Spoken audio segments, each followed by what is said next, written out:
Hi, this is Marianne Clyde with Asia Initiatives Highlights. And today my guest is the amazing Mitzi Perdue.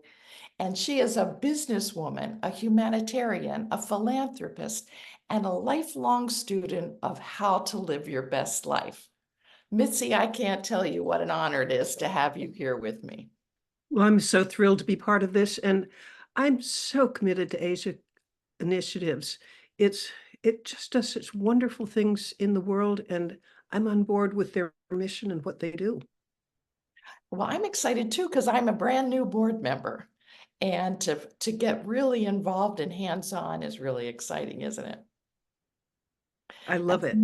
as a matter of fact, this is something that I have heard that you're a journalist for many, many years, but you've also done a lot of work in the Ukraine and about the war in Ukraine. And you've got a project that think sounds really exciting to me as the Healing Wounds Project. Can you talk a little bit about that? I'd love to. It's starting in Ukraine, and we, at the time that I'm recording this, we have 5 of what I'm about to describe finished. They're pilots for a mental health project. And Oh, I'm going to share what the project is and then what we hope to do with it. mhm. In Ukraine at the moment, according to the World Health Organization, there are 15 million people with mental health disorders, and that can be anxiety, panic attacks, inability to sleep, inability to control your temper. I mean, there's Mm, just a whole lot of things that when you have an ongoing war and almost unremitting stress, you have problems. right. Well, there's no way in the world that you could get enough psychiatrists, mental health professionals to help 15 million people all at once. I mean, it can't be done unless. What if we harness artificial intelligence and also social media to provide what I call emergency first aid for mental health? And I'm going to quickly describe how it works in Ukraine. Victims of war crimes talk with a policewoman who documents war crimes and describe their symptoms. And very often they want to share them with the world because it gives their meaning, their suffering meaning. They talk about like what it's like to be sleepless or to have panic attacks. Then we put them together with mental health professionals who will give what we call emergency first aid. And very specifically, say you have panic attacks. If you're dealing with or talking with a mental health professional who's been treating people with panic attacks for 30 years, she has some really good ideas for how to deal with them. And we're not able to make them go away, but we can make them easier to deal with. And I'll just give you one tip right now. Yeah. Panic attacks rarely last more than 10 minutes. If it's a really bad one, it might go 20 minutes. But as you're enduring a panic attack, focus your mind on it. This isn't going to go on forever. And the idea is we have a list of 37 different mental health issues, and we have mental health professionals who can give advice. And the end product will be a YouTube channel where people from all over the world can go and find advice on panic attacks or sleeplessness or guilt or problems Depression. raising children, whatever it is, they Mhm. can go to the Healing Wounds Project YouTube. That is fascinating. And I don't know if you knew that I'm a therapist. I've been a therapist for 30, 35 years. Oh And my so gosh, then we that, need to recruit you well, because we need uh, to chat. because the episodes that we're recording, and this is applicable to all over the world, but they're 15 minutes long with the idea that if you're enduring a mental health disorder, it's an awful lot of effort to sit through an hour or something, but you can probably manage 15 minutes. And Mhm, it's a personal story. So let's stick with panic attacks. You who mhm, suffer from panic attacks, you go to YouTube and you hear somebody else who has the same thing, and you get maybe 3 tips for handling them. mhm. You're part of a community now. You're not alone. Your strange, weird, scary symptoms are shared by other people. It's a community effort, but that's only the beginning. Wow. Part 2 is we're marrying this with artificial intelligence, the kind of Mm, thing, chat. bot, I'm trying to say GPT chat. Chat, Uh, yeah. it it can give you answers to all sorts of questions. Well, we're putting mental health professionals together with artificial intelligence so that supposing you have panic attacks, but you have very specific kinds or particular worries, you can ask and the chat bot will comb the web for the most current advice on this. And again, we don't pretend that we're going to cure anybody, but we can make it a little bit easier. And give them a focused resource on how they can get quick relief for at least temporary. Well, like I just described an actual one that I sat in on. This is a woman with panic attacks, and she says that having these tools of knowing that it's not going to last forever. Or another one is it's a really good idea to be seated or lean against a wall, and then when you're having a panic attack, you aren't having the world swirl around you. You feel stable. They're just. I mean, they may be small tips, but she says they make a big difference in her life, and her life has improved because of these tips. Wow, how commendable and how gratifying. So thank you for doing that. And I know, I do believe you and I will have to connect more and we'll do more on this because this is fabulous. Oh, I'm And so eager. And can I share with you, this will eventually involve Asia, because I shared with a friend of mine who's a United Nations ambassador, and he said, no guarantees, but he said that this is the kind of thing that's scalable. Uh, and with modern language translation techniques where they can translate in real time, people from all over the world can get help in their language. And the long-term goal is for the United Nations. I mean, this is a pipe dream, but pull for me that this works. Wouldn't it be nice if the United Nations took this over? The World Health Organization says that one of the most critical issues in healthcare, at least mental health care, is there are not enough professionals, mental health professionals. right. This And could multiply their ability to reach people. well, that doesn't sound like a pipe dream to me, Mitzi. It sounds to me like, yes, you're right about the instant translation stuff that goes on and the quick access to information that ChatGPT can provide. And it doesn't sound like a pipe dream at all. It sounds like something that's actually materializing as we speak. And I'm Well, very it's excited fairly about low that. cost. I mean, the cost for addressing problems in Ukraine, it's a few $1,000s. The mental health professionals are donating their time.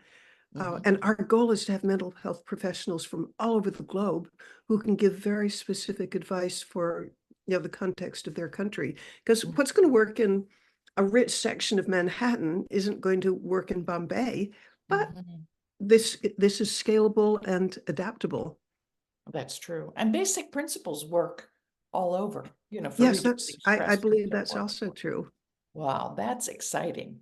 And then not only that huge project you're working on, but you were also given an award by Asia Initiatives for your work with anti-landmines. Tell me about that. Okay, to me, it just baffles me that humanity can be so cruel. But I have I've donated time and money to helping the particular organization that I'm involved with and is the Halo Trust. And if you're old enough, you might remember 30 years ago that Princess Diana walked through a minefield. Yes. I've gotten to walk through a minefield. Oh, and swinging the detector to tell. And it was an active minefield, but not very active. Uh, But I still heart pounding. Well, yeah, it is because I'm pretty sure that they chose an area that wasn't highly mined, but nevertheless, it was an active minefield where it's known that there were landmines. Mhm. Um, but what what fascinates me and appalls me is that there are landmines that are specifically designed. I wonder if I've got it within reach. I don't. I was going to show you a landmine, not a real one. Mm, It's one that's used in anti-landmine training. Oh, it's about this size, and it's directed at children. It looks like a toy, and they scatter them around playgrounds in Ukraine, and Mhm.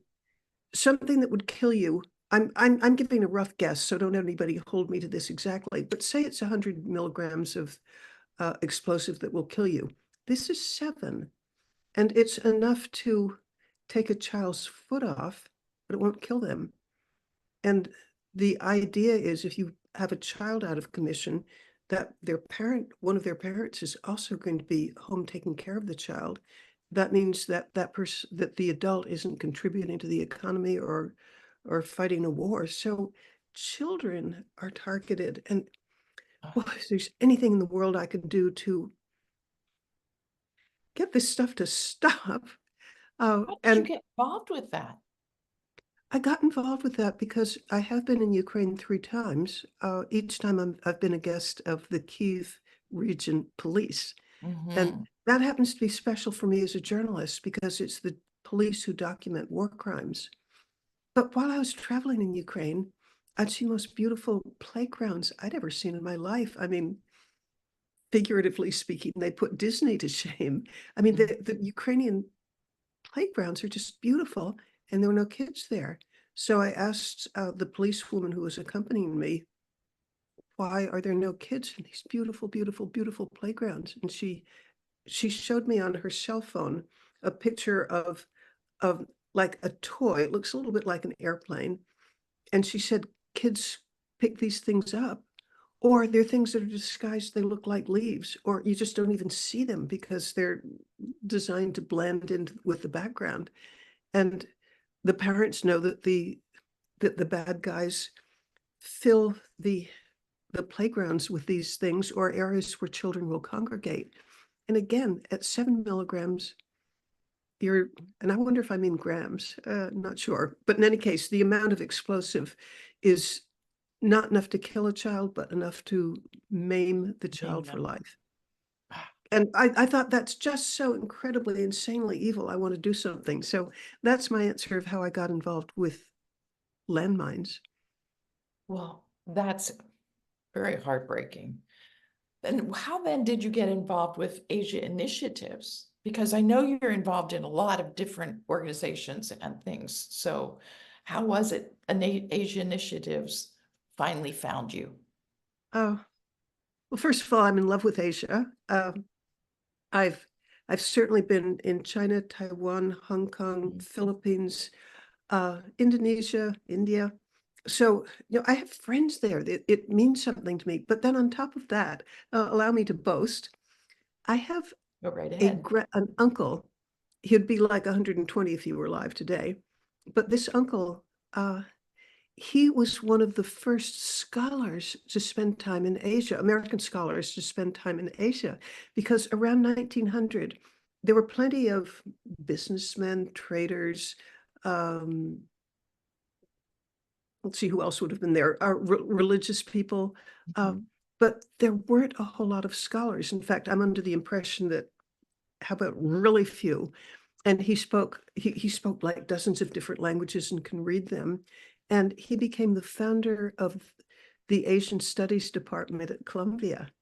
Ah, And what's super special is he never got a doctorate because there was nobody who could examine him. Nobody knew the languages, nobody had translated art books or history books or and a funny thing that increases my fondness for Asia.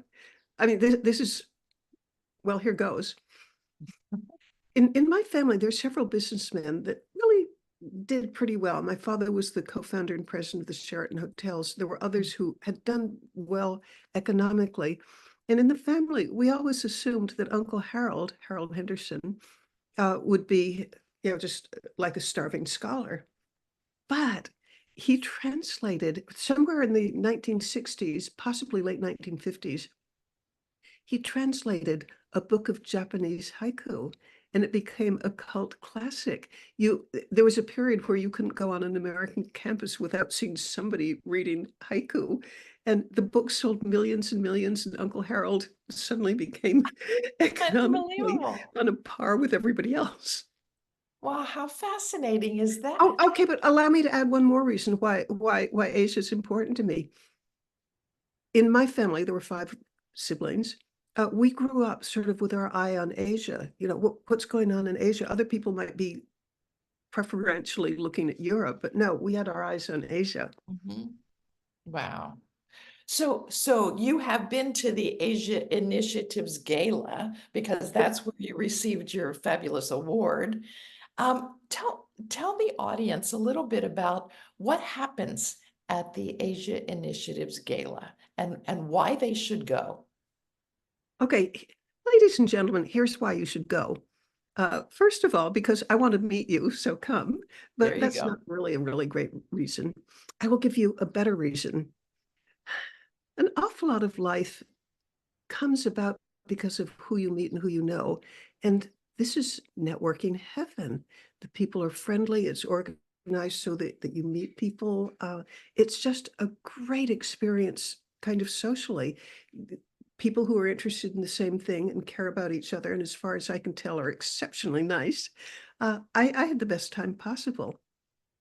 Well, and I'm excited because this will be my first one as a board member. And so I'm very excited to go myself and looking forward to that because everyone I've met through Asia Initiative so far is, like you said, just so friendly, so warm, and such a great networking opportunity with finding out people who are passionate about things that you're passionate about.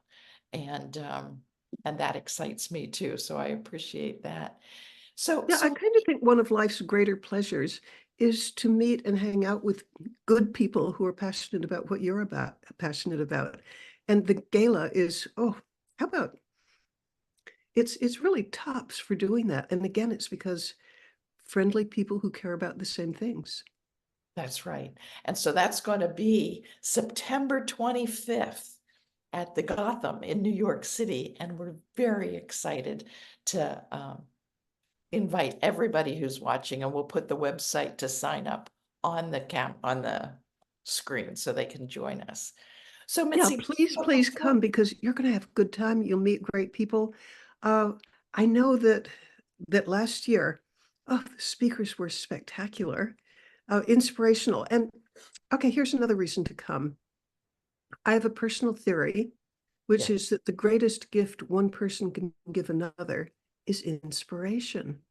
And you're going to have just an abundance of inspiration, the kind of thing that energizes you and gives you direction of, neat things to do and spend your time on.